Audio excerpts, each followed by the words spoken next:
Welcome to my YouTube channel. आज के लिए जो हम डिस्कस करने जा रहे हैं नीट के प्रीवियस ईयर के मोस्ट इंपॉर्टेंट क्वेश्चंस के बारे में। सबसे पहला क्वेश्चन है, Mendel law of segregation is based on separation of alleles during. जो मेंडल का लॉ ऑफ सेग्रीगेशन था, मेंडल ने लॉ ऑफ सेग्रीगेशन में क्या बताया था? लॉ ऑफ सेग्रीगेशन का मतलब होता है कि जब गैमेट का फॉर्मेशन होता है उस समय जब कैरेक्टर क्या होते हैं, सेग्रीगेट होते हैं, और जब कैरेक्टर का सेग्रीगेशन होता है तभी क्या होता है, वेरिएशन क्रिएट होता है। तो मेंडल का जो लॉ था, लॉ ऑफ सेग्रीगेशन, वो law of segregation means allele कब सेग्रीगेट करते हैं एक दूसरे से? अभी मैंने बताया गैमेट के फॉर्मेशन के समय क्या होता है, एलील का सेग्रीगेशन होता है। तो पहला ऑप्शन दिया गैमेट फॉर्मेशन, दूसरा सीड फॉर्मेशन, और तीसरा दिया पॉलिनेशन, चौथा एम्ब्रियोनिक डेवलपमेंट। किस समय जो है लॉ ऑफ सेग्रीगेशन जो था, किस समय एलील्स के कैरेक्टर सेग्रीगेट होते हैं, दैट इज गैमेट फॉर्मेशन। जिस समय गैमेट का फॉर्मेशन होता है उसी समय जो है क्या होता है, एलील्स का सेग्रीगेशन होता है। The next question is which technique is used by Mendel for hybridization. कौन सी टेक्निक का मेंडल ने यूज किया था to do their performance, that is hybridization. पहला ऑप्शन दिया है इमेसिकुलेशन, दूसरा है बैगिंग, तीसरा है प्रोटोप्लास्ट फ्यूजन, और चौथा A and B both. Mendel ने कौन सी टेक्निक का यूज किया था?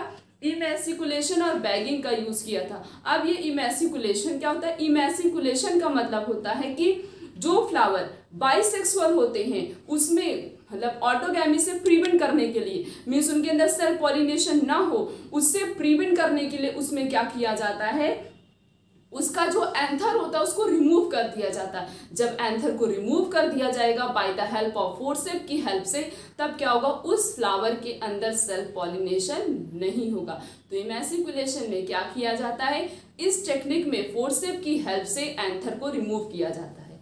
ये हाइब्रिडाइजेशन का पहला टेक्निक हो गया जो मेंडल ने सेलेक्ट किया था। दूसरा था बैगिंग। अब जो एंथर को हमने रिमूव किया है उसको क्या करेंगे, बटर पेपर से कवर कर देंगे, क्या, ताकि उसमें अनवांटेड पॉलन ना आ जाए। मीन्स जो प्लांट चाहते हैं वही पॉलन एंटर करे, उस पर अनवांटेड पॉलन की एंट्री ना हो। तो कौन कौन से टेक्निक का मेंडल ने यूज किया था अपना हाइब्रिडाइजेशन टेक्निक परफॉर्म करने के लिए? That is emasculation and bagging. So the correct answer is D, that is both A and B are correct. The next question is heterozygous tall plant were crossed with a dwarf plant. What will be the ratio of dwarf plant in the progeny? इसमें ये पूछा गया है कि heterozygous tall plant की crossing कराई जा रही है किसके साथ, डॉर्फ प्लांट के साथ, तो प्रोजेनी का रेशियो क्या आएगा? हम क्रॉसिंग कर लेते हैं। हेट्रोजाइगस की बात की गई तो हेट्रोजाइगस का क्या मतलब होता है, डिफरेंट एलील। हेट्रो का मतलब डिफरेंट, जाइगस का मतलब क्या होता है, जाइगोट। तो डिफरेंट एलील, तो क्या होगा, कैपिटल टी स्मॉल टी, और क्या है, डॉर्फ है, तो स्मॉल टी स्मॉल टी। यहाँ पे हेट्रोजाइगस टॉल प्लांट और किसके साथ क्रॉसिंग करानी, इसकी डॉर्फ प्लांट के साथ इसकी क्रॉसिंग करानी। तो capital T small T, capital T small T, small T small T, small T small T. इसमें रेशियो किसका पूछा गया, डॉर्फ प्लांट का रेशियो पूछा गया। तो ये क्या है, टॉल है, ये भी क्या है, टॉल, और ये क्या है, डॉर्फ, ये भी क्या है, डॉर्फ। तो 50% क्या आ रहे हैं, tall plant, 50% dwarf plant. But इसमें रेशियो किसका पूछा गया, देखो यहाँ पे लिखा है what will be the ratio of dwarf plant in the progeny. Progeny ये जो रिजल्ट आया इसमें डॉर्फ प्लांट का रेशियो कितना होगा, तो कितना आ रहा है, 50%। 50% are tall and 50% are dwarf. Option में देखते तो पहला ऑप्शन ही 50% दिया गया है। सो the correct answer is A. The next question is, if the cell, an organism heterozygous for a two pair of genes represented by capital A, small a, capital B, small b, undergoes meiosis, then the possible genotypic combination of gametes will be. Means जब इन दोनों के अंदर meiosis division होगा तो possible genotypic combination क्या होगा gametes का, means gametes का पॉसिबल जीनोटिपिक रेशियो क्या आएगा। क्रॉसिंग कर लेते हैं हम, क्या क्या दिया है, एक ऊपर लिख देते हैं capital A small A, capital B small B. तो क्या है, A B, A B. Then next is ये हमारा रिजल्ट आ गया। अब देखते हैं कि क्या क्या है, capital A capital B, capital A small B, small A capital B, next is small A small B. तो यहाँ पे देखते हैं ऑप्शन क्या, पहला ऑप्शन क्या है, सही है। यहाँ पे देखो कैपिटल ए बी, ये भी है, ये भी है, ये भी है, ये भी है, तो ये ऑप्शन मैच करा। सो the correct answer is A. The next question is when a red flower homozygous P plant is crossed with the white flower plant, what colour is produced in F1? Means इसमें क्या बोला गया है, इसमें बोला गया कि red flower homozygous P plant की क्रॉसिंग किसके साथ करानी है, व्हाइट फ्लावर के साथ करानी, उसके बाद किस टाइप के मतलब F1 जनरेशन में प्रोजेनी किस टाइप की प्रोड्यूस होगी। हमें क्रॉसिंग किससे करानी, होमोजाइगस, होमोजाइगस का मतलब सेम एलील, तो रेड के लिए हम क्या लेंगे, capital R capital are, crossing किसके साथ करानी है, व्हाइट के साथ, तो इसी का जस्ट अपोजिट एलील लेंगे, मींस स्मॉल आर, तो capital R small R, capital R small R, capital R small R, next is capital R small R, ये हमारा रिजल्ट आ रहा है। तो सारे प्लांट F1 का रेशियो पूछा गया, F1 में सारे प्लांट कैसे आ रहे हैं, रेड आ रहे हैं, ये भी क्या है रेड, ये भी रेड, ये भी रेड, ये भी रेड, तो so all the plant are red in F1 generation. F1 generation में जितने भी प्लांट आएंगे, जब हम होमोजाइगस रेड प्लांट की क्रॉसिंग कराएंगे किसके साथ, व्हाइट फ्लावर के साथ, तो रिजल्ट क्या आएगा कि सारे प्लांट कैसे होंगे, रेड होंगे। The next question is if the homozygous tall plant is crossed with a dwarf plant, what shall be the ratio of plant of offsprings? इसमें क्या बताया गया, इसमें ये पूछा गया कि होमोजाइगस tall plant की क्रॉसिंग कराई जा रही है, किसके साथ, डॉर्फ प्लांट के साथ कराई जा रही है, तो हमें ऑफस्प्रिंग का क्या बताना है, रेशियो बताना है। तो हम भी क्रॉसिंग करके देखते हैं कि ऑफस्प्रिंग का रेशियो क्या आएगा, होमोजाइगस, होमोजाइगस का मतलब सेम एलील, तो कैपिटल टी, क्रॉसिंग किसके साथ करानी, डॉर्फ प्लांट के साथ, उसके लिए क्या लेंगे, स्मॉल टी, तो स्मॉल टी और small T, capital T small T, capital T small T, capital T small T, then next is capital T small T, तो रेशियो क्या आ रहा है, टॉल, ये भी क्या आ रहा है, टॉल, ये भी क्या है, टॉल, ये भी क्या है, टॉल, तो जितने भी ऑफस्प्रिंग आएंगे वो सारे कैसे होंगे, ऑल आर हेट्रोजाइगस टॉल, सारे कैसे होंगे, हेट्रोजाइगस, होमोजाइगस तो है नहीं, जब कैपिटल टी रहेगा तभी होमोजाइगस होगा, बट यहाँ पे ऑफस्प्रिंग का रेशियो क्या आ रहा है, कैपिटल टी स्मॉल टी आ रहा है, तो रेशियो क्या होगा, जितने भी प्लांट आएंगे वो कैसे होंगे, all plant are heterozygous tall, so the correct answer is A. The next question is A B blood group, so A B blood group किसका एग्जाम्पल होता है, पहला ऑप्शन है कोडोमिनेंस, दूसरा ऑप्शन दिया गया है कंप्लीट डोमिनेंस, तीसरा है मिक्स्ड इनहेरिटेंस और चौथा है कंपनसेट इनहेरिटेंस। ये जो होता है ए बी ब्लड ग्रुप, ये किसका एग्जाम्पल होता है, कोडोमिनेंस का, किसका एग्जाम्पल होता है, कोडोमिनेंस का, so the correct answer is A. The next question is sickle cell anaemia is the result of mutation in the haemoglobin gene. Sickle cell anaemia में क्या होता है, हीमोग्लोबिन की चेन में क्या होता है, डिफेक्ट आ जाता है, क्या आ जाता है, डिफेक्ट, ग्लूटामिक एसिड की जगह पे क्या आ जाता है, वैलिन आ जाता है, तो ये एक सिंगल पॉइंट पे चेंज आ रहा है, क्या हो रहा है, एक सिंगल पॉइंट पे चेंज आ रहा है, तो सिकल सेल एनीमिया किस टाइप का म्यूटेशन होगा, पॉइंट म्यूटेशन होगा, किस टाइप का म्यूटेशन होगा, पॉइंट म्यूटेशन, क्यों, क्योंकि उसके एक सिंगल पॉइंट पे ही तो चेंज आ रहा है, तो जहां पे जिस भी डिजीज में एक सिंगल पॉइंट पे चेंज आता है वो किसका एग्जाम्पल होता है, पॉइंट म्यूटेशन का। यहाँ पे पहला ऑप्शन दिया फ्रेम शिफ्ट, दूसरा है पॉइंट, तो किसका एग्जाम्पल है sickle cell anaemia, that is point mutation.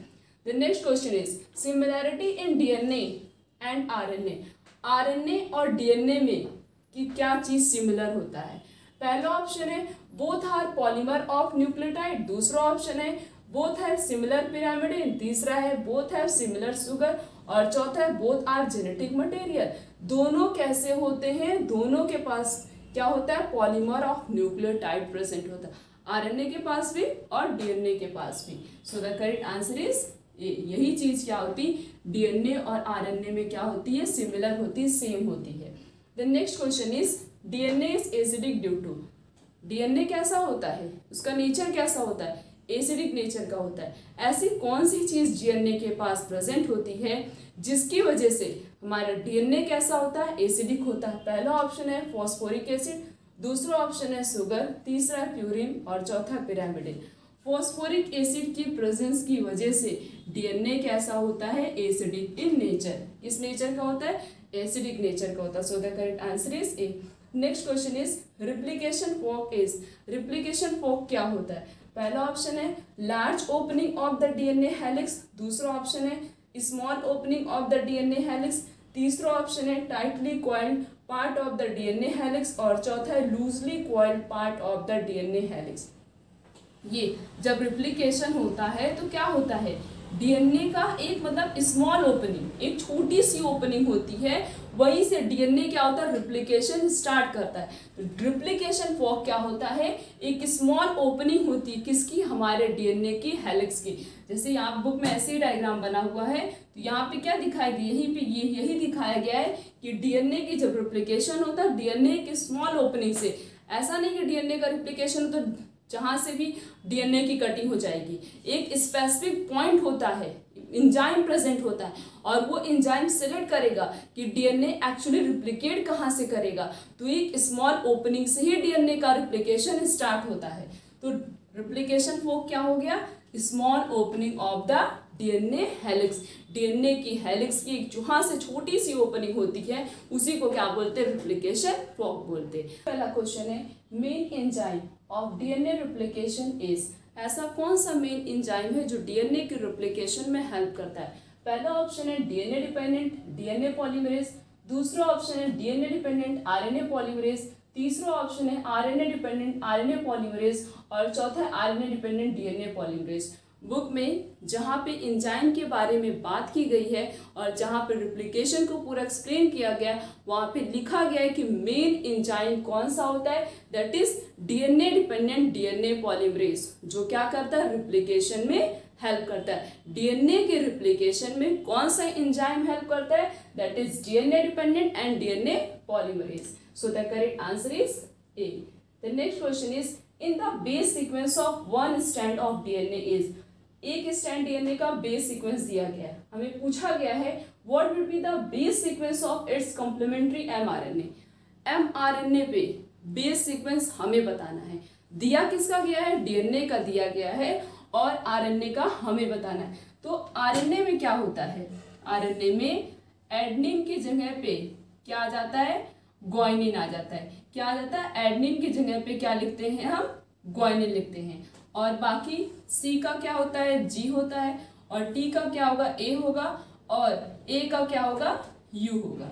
बस यहाँ पे यही एक चीज ध्यान देना है, जब हम कभी भी आरएनए पे कोडिंग करेंगे, मींस एमआरएनए पे जब कभी भी कोडिंग की जाती है, मींस जैसे डीएनए की कोडिंग दे दी गई है, एक सीक्वेंस की कोडिंग दी गई, दूसरे सीक्वेंस की, मींस आरएनए पे कोडिंग हमें करना है।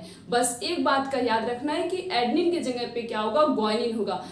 एमआरएनए के पास जो है ग्वानिन नहीं प्रेजेंट होता है, किसके पास प्रेजेंट होता है, सिर्फ, और एडेनिन किसके पास प्रेजेंट होता है, आरएनए के पास, डीएनए के पास प्रेजेंट होता है, और ग्वानिन किसके पास प्रेजेंट होता है, आरएनए के पास प्रेजेंट होता है। तो यहाँ पे हमें कोडिंग करनी है, तो सी का क्या होगा, जी, और ए का क्या होगा, यू, क्योंकि एमआरएनए पे करना है तो एडेनिन की जगह पे क्या होगा, ग्वानिन होगा, और टी का क्या होगा, ए, और यहाँ पे टी का क्या होगा, टी का ए का यू, और जी का सी का जी, और ए का यू, टी का ए, और जी का फिर वही सी, और ए का यू, टी का क्या होगा, ए, जी का सी, ए का क्या होगा, यू, और सी का क्या होगा, जी। ये कोडिंग आ गई, क्या आ गया, जी यू ए यू सी, और G U A, G U A and C U G. अब हमें देखना ऑप्शन में कहाँ पे मैच कर रहा है, यहाँ पे फोर्थ ऑप्शन मैच कर रहा है। यहाँ पे देखो जी यू ए, फिर ए यू सी, और जी यू ए, उसके बाद जी यू ए, फिर वही जी यू ए, और सी यू जी। तो हमारा करेक्ट ऑप्शन क्या होगा, D. The next question is, during transcription, if the nucleotide sequence of the DNA strand that is being coded to A, T, A, C, G, then the nucleotide sequence in the mRNA would be। इसमें भी transcription के समय, transcription क्या होता है, जब DNA mRNA में change होता, उस प्रोसेस को क्या बोलते हैं, ट्रांसक्रिप्शन बोलते हैं। तो यहाँ पे डीएनए का एक स्ट्रैंड का सीक्वेंस दिया गया है, हमें ट्रांसक्रिप्शन हुआ, मींस डीएनए एमआरएनए में चेंज हुआ, तो एमआरएनए का न्यूक्लियोटाइड कोडिंग सीक्वेंस क्या होगा, हमें ये बताना है। तो यहाँ पे क्या क्या है, ए और टी, ए सी जी। यहाँ पे भी क्या होता है, यहाँ पे एडेनिन का क्या होगा, ग्वानिन होगा, तो ए का यू, टी का ए का यू, सी का जी और जी का क्या होगा सी। क्या आया यहाँ पे देखते हैं कौन से ऑप्शन से मैच कर रहा है। पहले वाले ऑप्शन से क्या हो रहा है, मैच हो रहा है। क्या है, U A U G C. So the correct answer is A. बस एक ही बात का याद रखना है कि जब कभी भी mRNA में कोडिंग की जाती है तो एडनिन की जगह पे बस गुआनिन लिखना है, मीन्स ए की जगह पे यू लिखना है और बाकी सब चीज वही सेम होता है। Next question is the process by which DNA of the nucleus passes genetic information to mRNA is called. जब DNA mRNA में चेंज होता है मीन्स जेनेटिक इंफॉर्मेशन का ट्रांसफर हुआ। सिंपल है, यही बताएंगे इस क्वेश्चन में कि DNA चेंज किस में हो रहा है, mRNA में। उस प्रोसेस को क्या कहते हैं, जब DNA mRNA में चेंज होता है तो उस प्रोसेस को कहते हैं ट्रांसक्रिप्शन। और यही mRNA जब प्रोटीन में चेंज होता है तो उसे क्या कहते हैं, ट्रांसलेशन बोलते हैं। बट यहाँ पे क्या बात की गई, यहाँ पे पूछा गया DNA चेंज किस में हो रहा है, mRNA में चेंज हो रहा है। जब DNA mRNA में चेंज होता है तो उस प्रोसेस को क्या बोला जाता है, transcription. So the correct answer is A. Next question is what is soluble RNA। इन चारों में से कौन सा सोल्यूबल RNA होता है। पहला ऑप्शन है tRNA, दूसरा ऑप्शन है rRNA, तीसरा ऑप्शन है mRNA और चौथा hnRNA। सोल्यूबल RNA किसे बोलते हैं, tRNA को बोला जाता है soluble RNA। So the correct answer is A. The next question is find out the correct sequence of structure gene in lac operon. Lac operon में जो सीक्वेंसिंग की जाती स्ट्रक्चर जीन की तो उसकी करेक्ट सीक्वेंसिंग क्या होती हमें ये बताना है। सबसे पहला कौन सा आता है, जेड, फिर उसके बाद वाई, फिर उसके बाद क्या आता है, ए आता है। उसमें से करेक्ट ऑप्शन कौन सा होगा, ए वाला, that is Z Y and A. The next question is satellite DNA is useful tool in. Satellite DNA का किसमें यूज किया जाता है। पहला ऑप्शन है फॉरेंसिक साइंस, दूसरा ऑप्शन है जेनेटिक इंजीनियरिंग, तीसरा है ऑर्गन ट्रांसप्लांटेशन और चौथा sex determination. Satellite DNA is the useful tool in the forensic science. So the correct answer is A. The next question is commonly used vector for the human genome sequencing are. जब human genome की sequencing की जाती है, जो human genome project launch किया गया था, बनाया गया था, उस समय कौन कौन से वेक्टर का यूज किया गया था। पहला ऑप्शन है tDNA, दूसरा ऑप्शन है BAC एंड YAC और तीसरा है एक्सप्रेशन वेक्टर, चौथा है TA क्लोनिंग वेक्टर। किसका यूज किया था, बैक्टीरियल आर्टिफिशियल क्रोमोसोम का और ईस्ट आर्टिफिशियल क्रोमोसोम। ये दो मेन वेक्टर होते हैं जिनका यूज किया गया था in the human genome project में। कौन कौन से वेक्टर का यूज किया गया था, BAC and YAC। So the correct answer is ए। और इसका फुल फॉर्म क्या होता है, बैक्टीरियल आर्टिफिशियल एंड क्रोमोसोम। क्या होता है, बैक्टीरियल आर्टिफिशियल क्रोमोसोम और इसका होता है ईस्ट आर्टिफिशियल क्रोमोसोम। ये दो ऐसे वेक्टर होते हैं जिसका यूज किया गया था किसमें, ह्यूमन जीनोम सीक्वेंसिंग में। The next question is which of the following is a start codon. कौन सा स्टार्ट कोडॉन है। पहला तो ये जो दिया गया है UGA और UAA और UAG, ये तीनों कैसे होते हैं, स्टॉप कोडॉन। क्या है, तीनों स्टॉप कोडॉन। बचा क्या, AUG, तो ये क्या हो गया, स्टार्ट कोडॉन। इसमें पूछा क्या गया, start codon. So the correct answer is A. The next question is what occur in point mutation.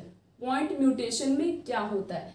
पहला ऑप्शन है change in single base pair in DNA, दूसरा ऑप्शन है change in single base pair in RNA, तीसरा option है change in double base pair in DNA और चौथा option है change in double base pair in RNA। Point mutation, नाम से पता चला एक सिंगल पॉइंट में म्यूटेशन का कॉज होना।